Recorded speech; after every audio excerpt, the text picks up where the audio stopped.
নেতাজি সুভাষচন্দ্র বসুর পরিবারের কয়েকজনকে অনুরোধ করছি মঞ্চে আসার জন্য অনুরোধ করছি। সরাসরি রেড রোডের ছবি দেখছেন। নেতাজি সুভাষচন্দ্র বসুর 129তম জন্মজয়ন্তী, নেতাজিকে শ্রদ্ধায় স্মরণ, মুখ্যমন্ত্রীর মাল্যদান শুরু করার জন্য প্রথমটি মুক্তির মন্দির সোপানো তলে এবং তারপর কদম কদম বঢ়ায়ে যা।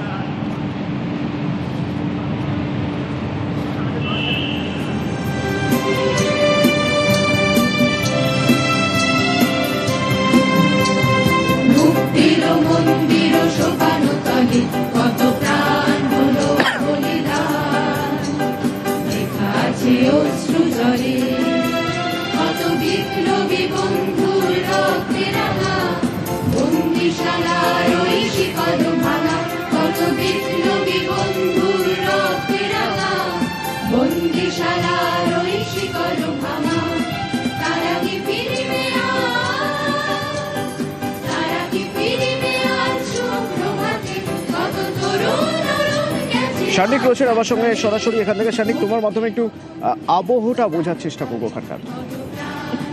নেতাজি মূর্তিতে মাল্যদান পর্ব ইতিমধ্যেই সম্পন্ন হয়েছে অতনু, এবং যে ছবি আমরা দেখতে পাচ্ছি মুখ্যমন্ত্রী মমতা বন্দ্যোপাধ্যায় তিনি এই ইতিমধ্যেই নেতাজি মূর্তির পাশে যে মঞ্চ করা হয়েছে সেই মঞ্চে তিনি উপস্থিত হয়েছেন, এবং পাশাপাশি নেতাজি সুভাষচন্দ্র বসুর পরিবারের যারা সদস্যরা যারা প্রত্যেক বছর এই অনুষ্ঠানে যে অনুষ্ঠান রাজ্য সরকারের তরফে আয়োজন করা হয় সেই অনুষ্ঠানে তারা যোগ দেন, সেই অনুষ্ঠানে তারা এবছরও যোগ দিয়েছেন এবং তারা ইতিমধ্যেই মঞ্চে মুখ্যমন্ত্রীর সঙ্গে তারাও রয়েছেন। পাশাপাশি রাজ্য সরকারের তরফে উচ্চপদস্থ যারা আধিকারিকরা রয়েছেন, মুখ্য সচিব সহ কলকাতার নগরপাল, কলকাতার মেয়র ফিরহাদ হাকিম প্রত্যেকেই কিন্তু এই মুহূর্তে মঞ্চে উপস্থিত রয়েছেন। আজকের এই অনুষ্ঠান একদিকে যেমন আমরা জানি সুভাষচন্দ্র বসুর জন্মদিনের পাশাপাশি আজকে সরস্বতী পুজোরও অনুষ্ঠান রয়েছে, তাই এখান থেকে বেরিয়ে মুখ্যমন্ত্রীর আরো বেশ কিছু কর্মসূচি রয়েছে। তাই আজকে তার যে কর্মসূচি আজকে যে সময় নির্ধারিত ছিল তার কিছুক্ষণ আগেই আমরা দেখলাম মুখ্যমন্ত্রী এসে উপস্থিত হয়েছিলেন রেড রোডে, এবং সেখানে এসে নেতাজি সুভাষচন্দ্র বসুর মূর্তিতে মাল্যদান করার পর এবার তিনি এখান থেকে কি বক্তব্য রাখেন, কি বার্তা তিনি দেন সেই দিকে কিন্তু প্রত্যেকের নজর রয়েছে। ধন্যবাদ সাংনিত। এদিকে আজ সকালেই এক্স হ্যান্ডেলে মমতা বন্দ্যোপাধ্যায় সুভাষচন্দ্র বসুর জন্মজয়ন্তীতে তাকে শ্রদ্ধা স্মরণ করেছেন। লিখেছেন, বাংলা তথা গোটা দেশে তথা সারা বিশ্বের কাছে নেতাজি একটা আবেগ, মানুষ তাকে কখনো ভোলেনি, ভুলবেও না। প্রকৃত অর্থে সম্মান করতে চায় নেতাজিকে, তাহলে সবার কর্তব্য ঐক্য, ভ্রাতৃত্ব, সম্প্রীতির আদর্শকে অনুসরণ করা। একই সঙ্গে তিনি নেতাজির অন্তর্ধান রহস্যের কিনারা যে আজও হয়নি তা নিয়েও লিখেছেন এটা আমাদের সবার দুর্ভাগ্য। 1945 সালের পর কি হয়েছিল তা জানা যায়নি, যা বড় দুঃখের। এবং রাজ্য যে সমস্ত ফাইল নেতাজি সংক্রান্ত যাবতীয় ফাইল যে প্রকাশ্যে এনেছে সে প্রসঙ্গ উল্লেখ করে তিনি আবেদন করছেন ভারত সরকারের কাছে নেতাজি সম্পর্কিত সব তথ্য ডিক্লাসিফাই করার জন্য।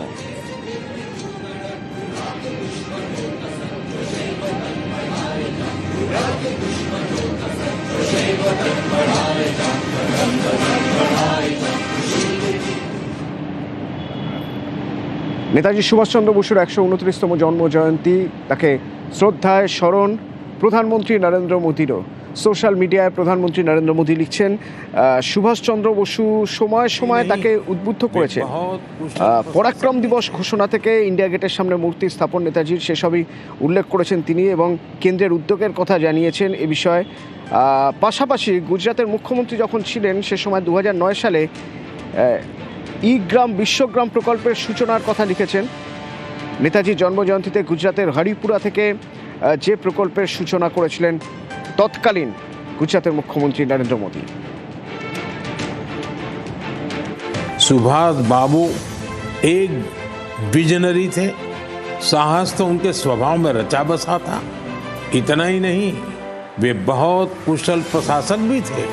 महज 27 साल की उम्र में वो कोलकाता कॉरपोरेशन के चीफ एग्जीक्यूटिव ऑफिसर बने और उसके बाद उन्होंने मेयर की जिम्मेदारी भी संभाली।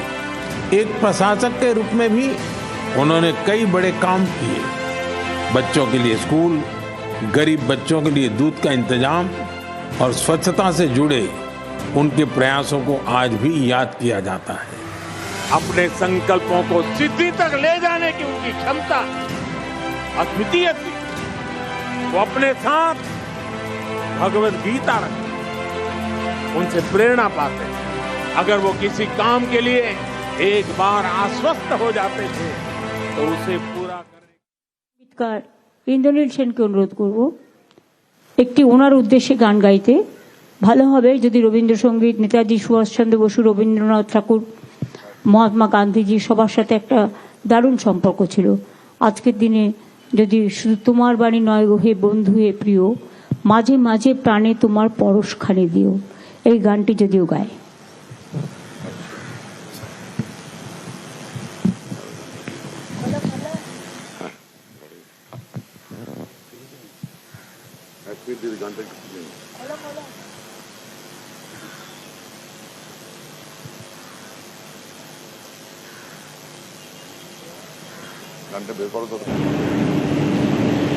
রেড রোডে রাজ্য সরকারের অনুষ্ঠান, সেখানে মুখ্যমন্ত্রী মমতা বন্দ্যোপাধ্যায় শ্রদ্ধায় স্মরণ করা হচ্ছে নেতাজি সুভাষচন্দ্র বসুর। প্রথমে তার ছবিতে মাল্যদান,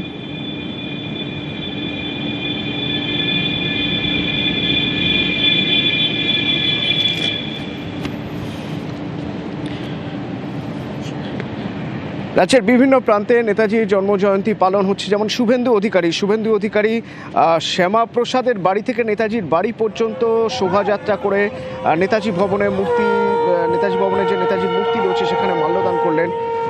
সুগত বসুর সঙ্গেও কথা বললেন রাজ্যের বিরোধী দলনেতা শুভেন্দু অধিকারী।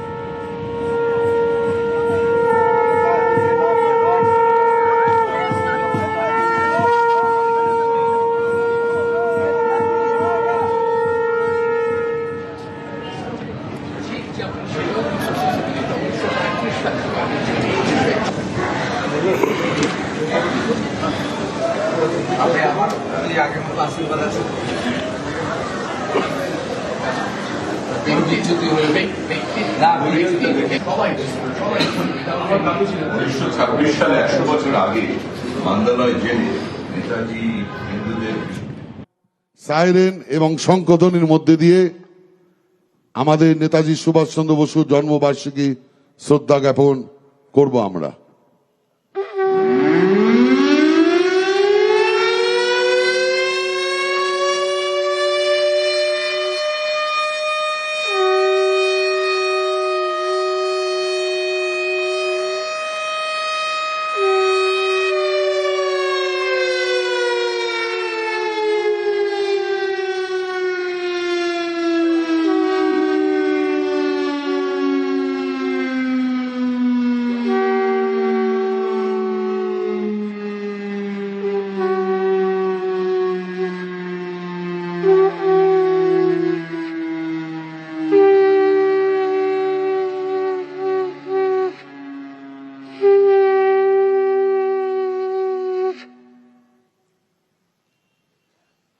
সাইরেন এবং মাননীয় মুখ্যমন্ত্রী নিজে শঙ্খধ্বনি দিয়ে আজকের এই মুহূর্তটিকে আরো স্মরণীয় করে তুললেন। আমাদের মধ্যে উপস্থিত আছেন শ্রী সুগত বসু, ডক্টর সুগত বসু। তাকে অনুরোধ করব কিছু বলার জন্য এবং একটি গান পরিবেশন করার জন্য।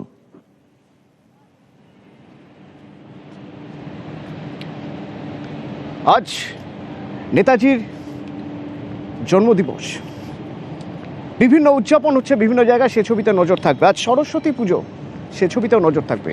পাশাপাশি আজ শুক্রবার, অত্যন্ত গুরুত্বপূর্ণ এক শুক্রবার। কার জন্য গুরুত্বপূর্ণ প্রশান্ত বর্মনের জন্য, গুরুত্বপূর্ণ স্বপন কামিল্লার পরিবারের জন্য। প্রশান্ত বর্মন যিনি ছিলেন রাজগঞ্জের বিডিও এক সময়, এবং সে সময় তার বিরুদ্ধে অভিযোগ ছিল নিউ টাউনে সোনার ব্যবসায়ী স্বপন কামিল্লাকে পিটিয়ে মেরে ফেলার এবং দেহ লোপাট করার। এরপর তিনি নিচের কোর্টে নিম্ন আদালতে যান, সেখান থেকে জামিন নেন, আগাম জামিন নেন। আমাদের মনে আছে স্বপন কামিল্লার স্ত্রী এজলাসে হাউ হাউ করে কেঁদেছিলেন। এরপর হাইকোর্ট থেকে সুপ্রিম কোর্ট, কিন্তু সুপ্রিম কোর্ট জানিয়েছিল এই শুক্রবার এই শুক্রবারের মধ্যে প্রশান্ত বর্মনকে আত্মসমর্পণ করতেই হবে। কিন্তু প্রশান্ত বর্মন কোথায়? যদি আত্মসমর্পণ না করেন তাহলে গ্রেপ্তার, কি প্রসেস জানবো। আমাদের সঙ্গে অনুপ রয়েছে সরাসরি। অনুপ, আজ সেই শুক্রবার যে শুক্রবারে আত্মসমর্পণ করতেই হবে প্রশান্ত বর্মনকে, কোথায় প্রশান্ত বর্মন?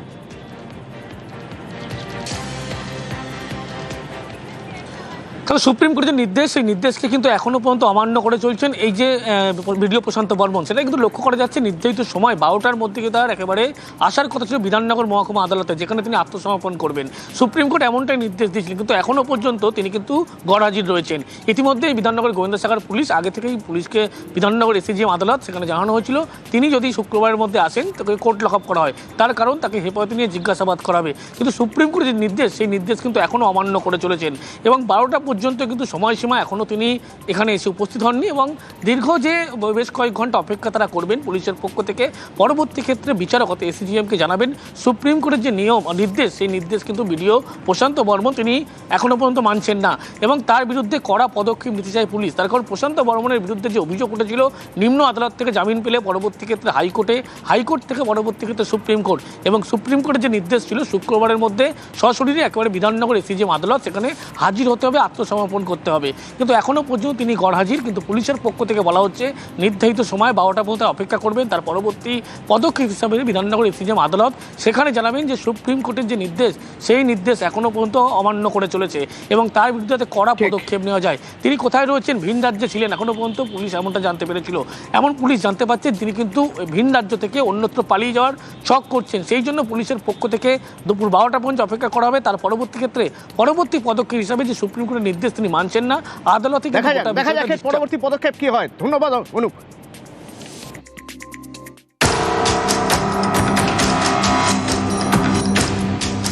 19শে জানুয়ারি সোমবার সল্টলেকের দত্তাবাদের সোনা ব্যবসায়ী খুনে অভিযুক্ত প্রশান্ত বর্মনকে আত্মসমর্পণের নির্দেশ দেয় সুপ্রিম কোর্ট।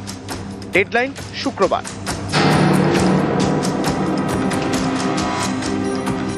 শুক্রবারের মধ্যে বিধাননগর আদালতে আত্মসমর্পণ করতেই হবে প্রশান্ত বর্মনকে।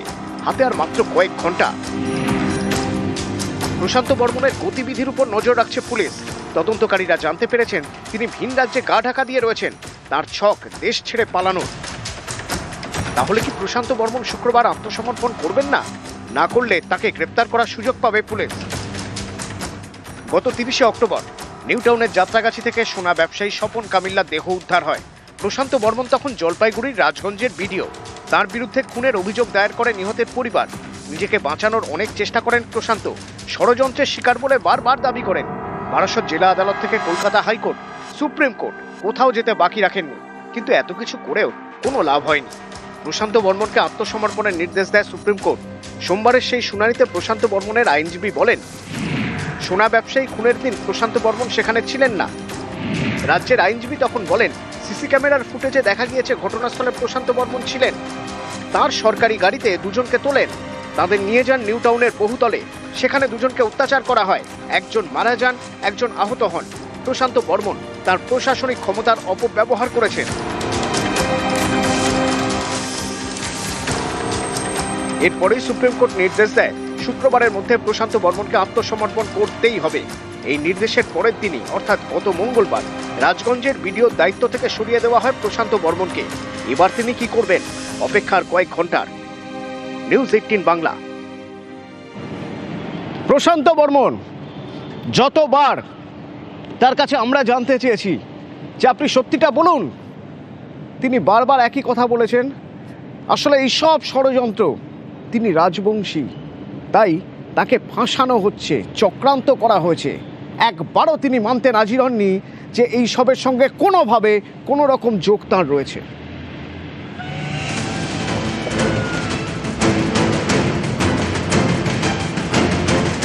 প্রশান্ত বর্মন জলপাইগুড়ি রাজগঞ্জের বিডিও, তার বিরুদ্ধে ভুরি ভুরি অভিযোগ।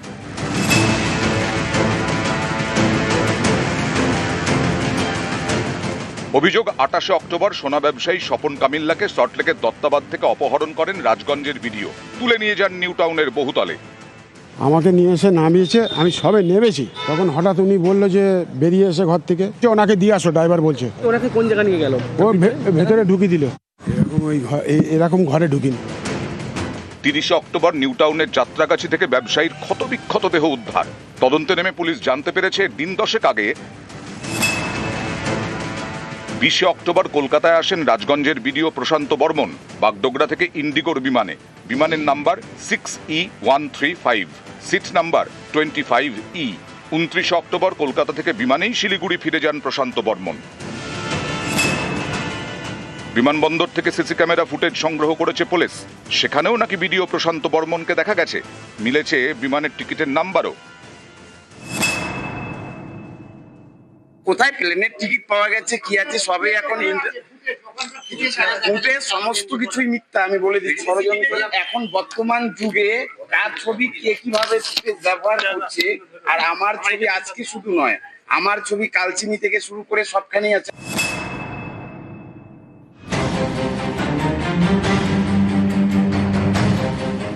28 অক্টোবর অপহরণ, 30 অক্টোবর সোনা ব্যবসায়ীর দেহ উদ্ধার হয়।